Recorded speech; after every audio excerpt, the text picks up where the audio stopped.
इस गले को बनाने के लिए मैंने ये कटिंग करके रखी हुई है अपनी शर्ट की, कंधे की और आगे पीछे के पल्ले की।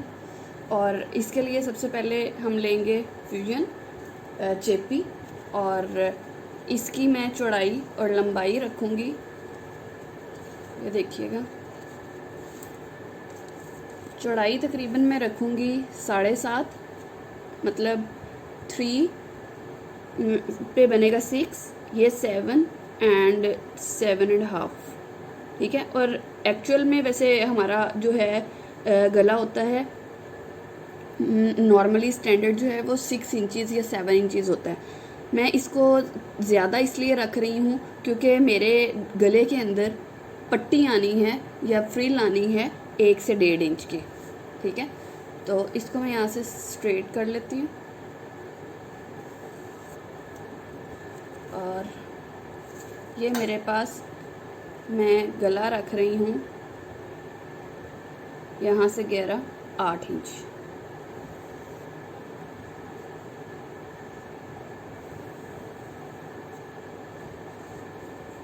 ठीक है। 1 इंच इससे बढ़ा के 1 इंच की पट्टी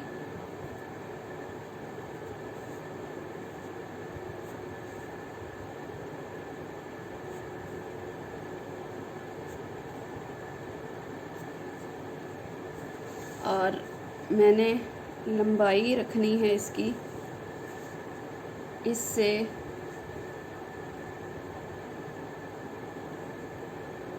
6 इंच नीचे, ठीक है। तो 6 इंच नीचे तक भी मैं 1 इंच का निशान लगा रही हूँ। तो मैं इसको प्रॉपरली एक शेप दे दूँगी।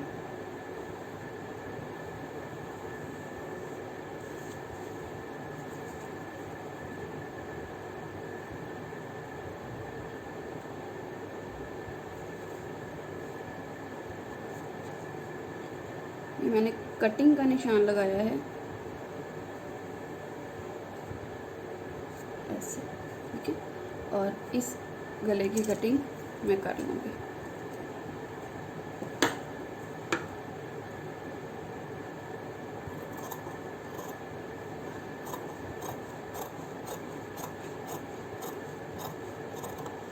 ये थोड़ा सा नीचे से गहरा बन रहा है, लेकिन क्योंकि हमने यहाँ पर 1 से 1.5 इंच की पट्टी लगानी है, फ्रिल लगानी है, तो वो कवर हो जाएगा उससे। नॉर्मली हम अगर सिर्फ वी बनाना हो और इस तरह का हमने पट्टी ना लगानी हो या फ्रिल ना लगानी हो, तो हम इसकी गहराई जो है वो 7 इंच 6 इंच से ज़्यादा नहीं रखते वी गले की।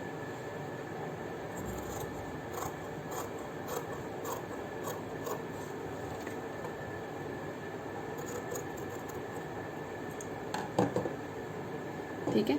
अगर आपको ज़्यादा लगे तो आप बेशक ऊपर से कटिंग कर दीजिएगा। वैसे मुझे क्योंकि इसलिए नहीं लग रही, मैंने पट्टी लगानी है 1 से 1.5 इंच की, तो ये ऊपर तक यहाँ तक हो जाएगा, ठीक है। तो ये पट्टी हमारे पास आई है, मैं इसको भी हल्का सा सिर्फ एक माइनर सी कटिंग कर रही हूँ गैप देने के लिए, और नीचे से 1 से 1.5 इंच में छोड़ दूँगी ऐसे, ठीक है। तो अब एक्चुअल में शेप जो है वो हमारे गले की ये शेप बन गई है, ठीक है। तो आइए मैं इसको आपको कपड़े पे लगा के दिखाती हूँ कि क्या आई है शक्ल। ये देखें, मैं इसको इस गले को जो फ्यूजन के साथ मैंने काटा था, मैं इसको इस कपड़े पे चिपका चुकी हूँ। तो ये ज़ाइद कपड़ा मैं इसके साथ कटिंग कर दूँगी।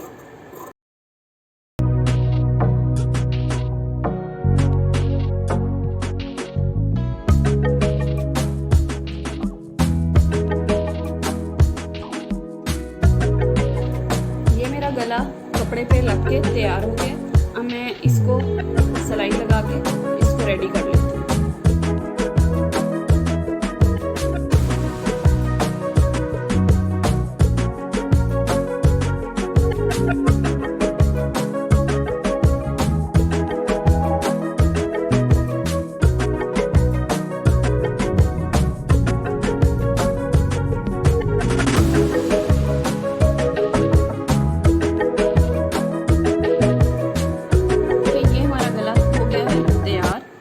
लगा के और हर चीज़ के साथ रेडी हो चुका है।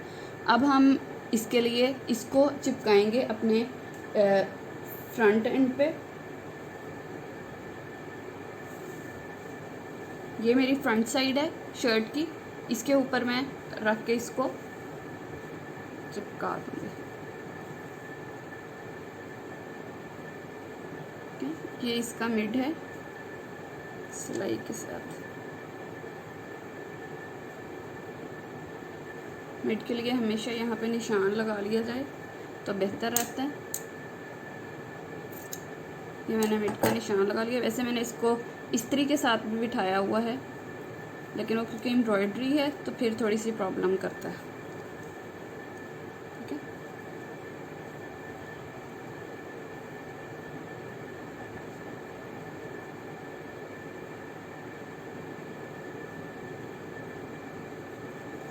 ये ध्यान रखें कि ये जो मिड की हमारी साइड है ये हमारे एग्जैक्ट इस निशान पर आए जो हमने मिड का लगाया हुआ है। ठीक है, अगर किसी को प्रॉब्लम होती हो गला इस तरह से लगाने में, मैं क्योंकि एक ही सिलाई से लगा लेती हूँ, लेकिन अगर आपको प्रॉब्लम होती हो तो मैं आपको दिखा देती हूँ कि अगर प्रॉब्लम हो रही है किसी को तो फिर वो इसको इस तरीके से लगा ले कॉमन पिन्स, ताकि इजीली अटैच हो सके।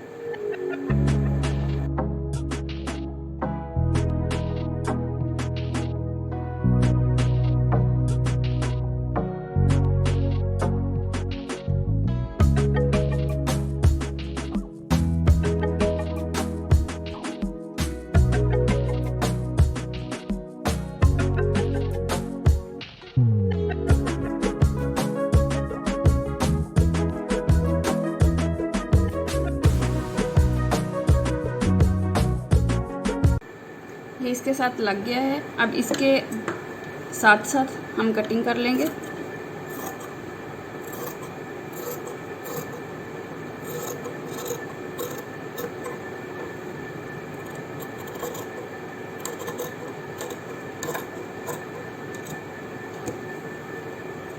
कटिंग बहुत ध्यान से कीजिएगा ताकि आपके यहाँ पर झोल ना आए। फोल्डिंग करते हुए एक प्रॉब्लम मेरे लिए ये भी है क्योंकि मैं सिंपल कपड़े पे नहीं कर रही, मैं एम्ब्रॉयडर्ड पे कर रही हूँ, तो यहाँ से थोड़ा सा मोटा हो जाए या कोई इस तरह का प्रॉब्लम हो, इस तरह का प्रॉब्लम मुझे फेस करना पड़ेगा।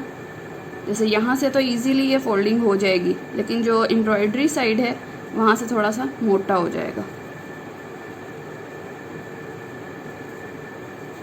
अच्छी प्रैक्टिस ये होती है कि आप इसको या इस्त्री के साथ या इस तरीके से बग़ैर इस्त्री के भी आप आसानी के साथ बिठा सकते हैं सिलाई को।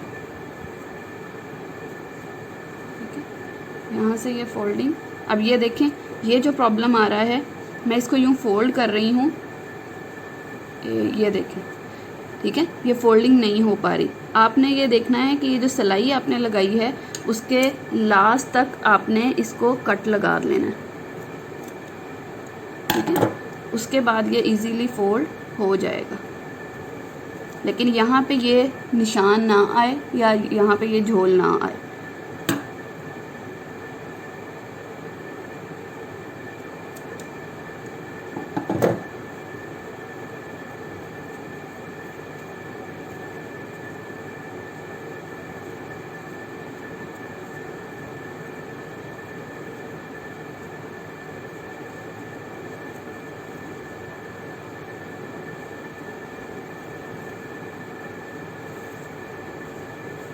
ये देखें कि काफ़ी हद तक कवर हो गया है, लेकिन अभी भी इसके अंदर कट लगाने की ज़रूरत है।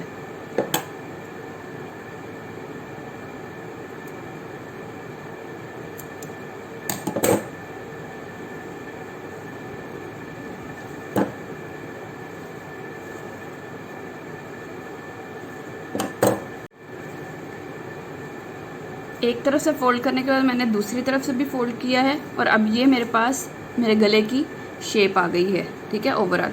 अब मैं इन शोल्डर्स को जोड़ दूंगी इसके पिछले पल्ले के साथ, ताकि एक प्रॉपर शेप बन जाए हमारे गले की। दोनों शोल्डर्स को जोड़ने के बाद हमारे पास ये शेप आई है। और अब हम इसके लिए फ्रिल तैयार कर लेंगे, जिसके लिए मैंने ये इससे मैचिंग ये ब्लू कलर से रेलेवेंट, क्योंकि इसके दुपट्टे में ज़्यादा सिल्क में ब्लू कलर है तो मैं ब्लू कलर को इस्तेमाल कर रही हूँ, जिसके लिए मैंने कपड़ा लिया है अटल का। आप भी कोई ऐसा कपड़ा लें जिसके कलर का आपको गारंटी हो कि नहीं उतरेगा, क्योंकि मोस्टली ऐसा होता है कि हम ये सोचे बगैर लगा तो लेते हैं, लेकिन एक दफ़ा धोने के बाद उस कपड़े का कलर जो है हमारी शर्ट के ऊपर आ जाता है। और जिसके लिए, क्योंकि हमें इसके लिए फ्रिल के लिए हमेशा अगर कोई भी डिज़ाइनिंग करनी हो, पाइपिंग करनी हो, या आप शमोज का इस्तेमाल करें या आप अटल का इस्तेमाल करें, या कोई भी ऐसा कपड़ा जिसका आपको श्योरिटी हो कि कलर नहीं निकलेगा। तो ये मेरे पास, आपने इस एक चीज़ का ध्यान रखना है कि जितनी आपकी मेजरमेंट इस पूरे गले की आएगी, आपने जो आप पट्टी बनानी है या फ्रिल बनानी है उसके लिए जो कपड़ा लिया है उससे 3 गुना आपने कपड़ा लेना है। ठीक है, कपड़ा लेने के लिए ज़ाहिर है इतना 3 गुना, मेरे पास इतना लंबा कपड़ा तो नहीं था, जिसके लिए मैंने फिर ये स्ट्रिप्स काट ली हैं और इनको मैं आपस में जोड़ लूँगी। अब तो देखिए मैं इसको जोड़ के और फिर आपको दिखाती हूँ। ये देखिए ये तीनों स्ट्रिप्स, 3 स्ट्रिप्स थी मेरे पास। अगर मैं लेंथ के अकॉर्डिंग देखती तो मुझे 3 स्ट्रिप्स की ज़रूरत थी। मैंने ये तीनों स्ट्रिप्स जो हैं वो आपस में जोड़ ली हैं, और आपस में जोड़ने के बाद अब हम इसको फ्रिल की शेप देंगे। उसके लिए मैं इसको डबल कर लूँगी। डबल करने के बाद यहाँ से मैं शुरू करूँगी एक तरफ से और इसको फ्रिल की शेप देती जाऊँगी।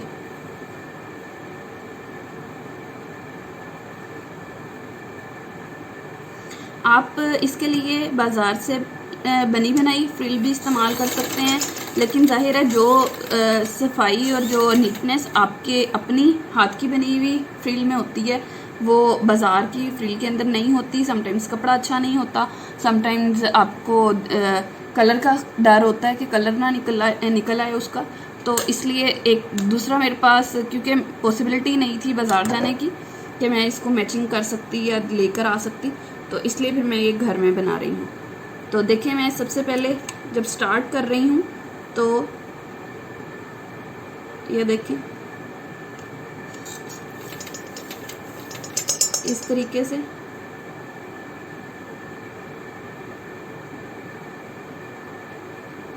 डबल करके आप जितनी घनी फ्रिल बनाना चाहें उसके मुताबिक आप कपड़ा लें, क्योंकि मुझे बस नॉर्मल रखनी थी तो मैंने कोई बहुत, इसीलिए मैंने 3 गुना लिया है। अगर आप इससे भी हैवी या इससे भी घनी बनाना चाहते हैं तो उसके लिए आपको फिर 4 गुना कपड़ा ले लें तो आसानी से बन जाएगी।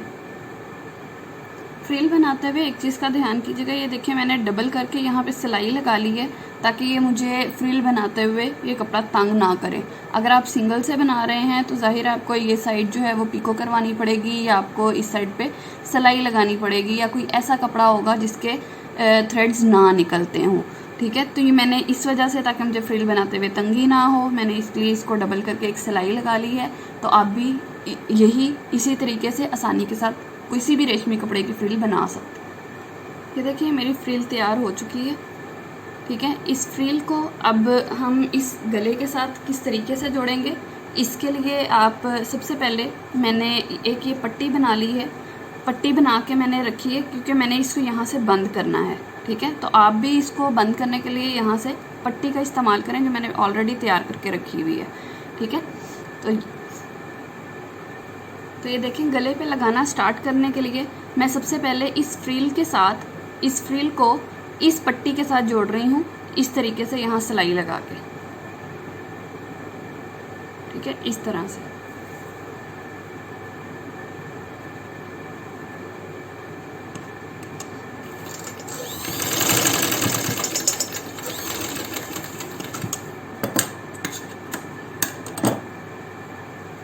ये देखिए ये पट्टी अब इस फ्रिल के साथ जुड़ चुकी है, तो मैं यहाँ पे अब यहाँ से स्टार्ट करूँगी लगाना।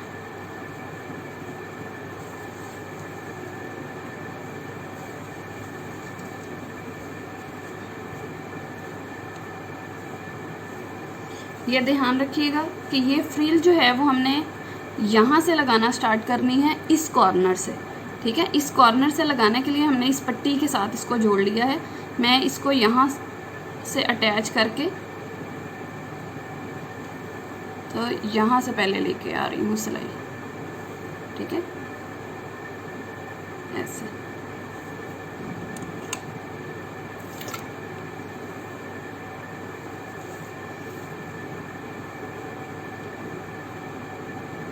थोड़ा सा मोटा होगा यहाँ से, क्योंकि ऑलरेडी यहाँ पे एम्ब्रॉयडरी है, मैंने आपको उस टाइम भी दिखाया था।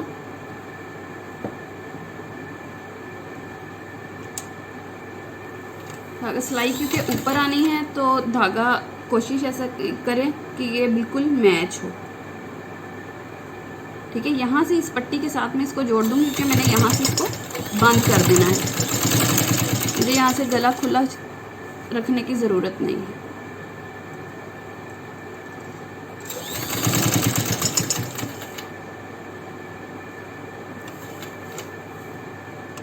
यहाँ से अब ये फ्रिल के साथ जुड़ेगा।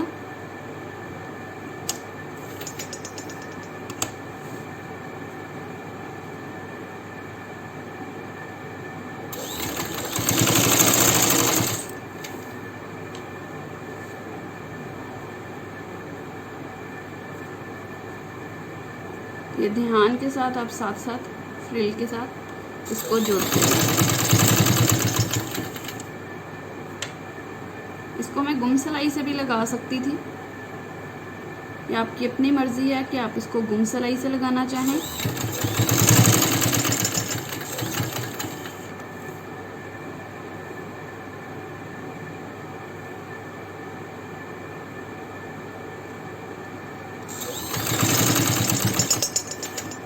ठीक है, अब ये कंधे के ऊपर से आके आप देखिएगा कि इसको मैं यहाँ से यूँ फोल्ड कर दूँगी। ये जो बैक का हमारा गला है, इसको मैं यहाँ से इस तरह फोल्ड कर दूँगी।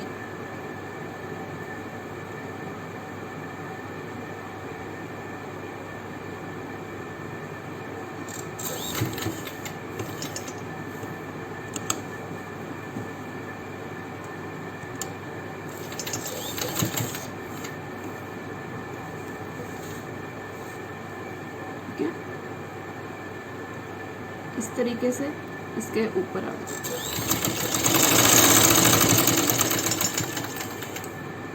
अगर कहीं से आपको ऐसा लगे कि आपकी सिलाई नीचे उतर गई है इससे, तो आप उसको दोबारा ज़रूर लगा लें।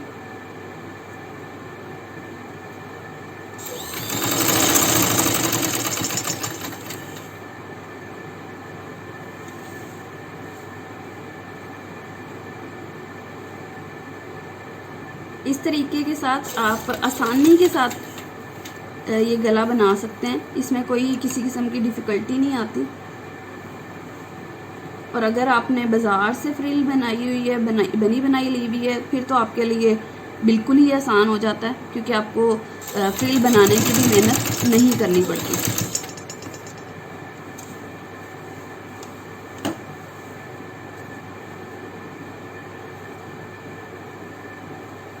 अच्छा, अब ये याद रखिएगा, यहाँ से भी हमने इस कॉर्नर तक लाके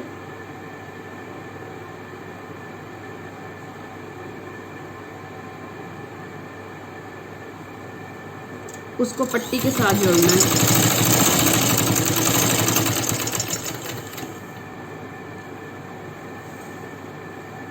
ठीक है,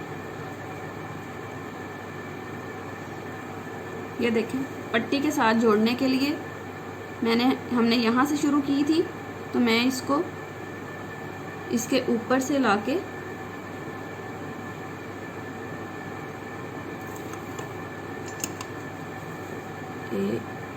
ये देखें, मुझे ये पट्टी इस तरह से इसके ऊपर चाहिए है।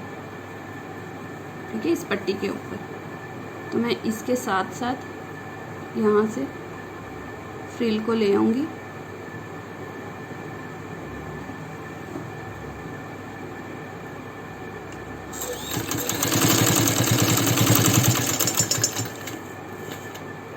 ठीक है, कॉर्नर तक लाने के बाद इसको मैं इस तरह से अंदर ले जाऊंगी ताकि जो ज़ायद हो वो हमारी अंदर चली जाए और कटिंग में आ जाए। मैं भी कटिंग भी करके दिखाती हूँ आपको।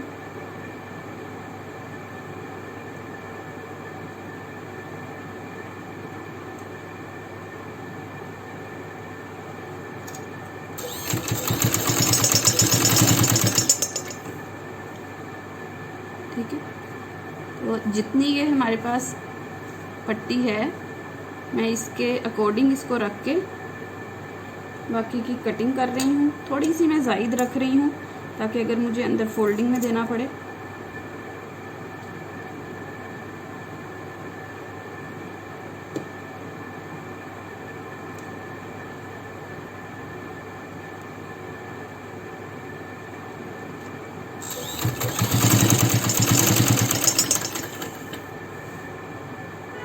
ठीक है। इसको मैं यहाँ से ज़ायद है कपड़ा, इसके अकॉर्डिंग करके जो एक्स्ट्रा कपड़ा है इसको निकाल रही हूँ। ठीक है, और इसको इस तरीके से यहाँ से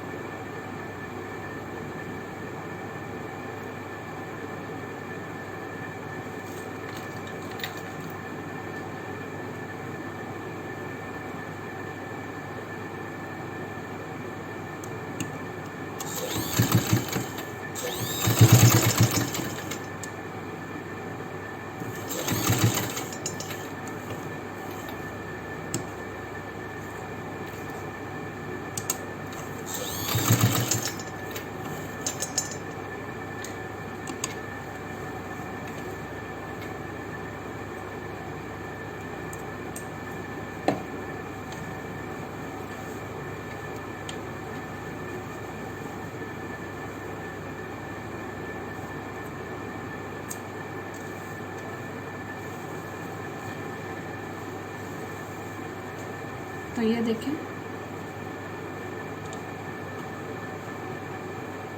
ये शेप हमारे गले की आ गई है।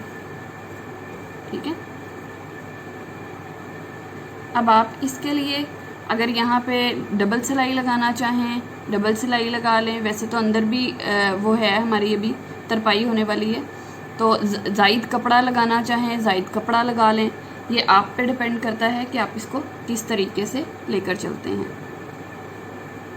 उम्मीद करती हूँ कि आपको समझ आ गई होगी बहुत अच्छे तरीके से, और आसानी के साथ आप इस तरह से ये गला बना सकते हैं। तो अब ये देखें, जो हमने 8 इंच का कटिंग की थी उसकी रीज़न यही थी क्योंकि 1 से 1.5 इंच यहाँ से ये बंद हो जाना था। अभी भी हम इसको पहन कर देखेंगे कि हमारे क्योंकि गले में आ रहा है नहीं आ रहा है। मैं पहन के देख लेती हूँ, वैसे तो इंशाल्लाह कवर हो जाएगा।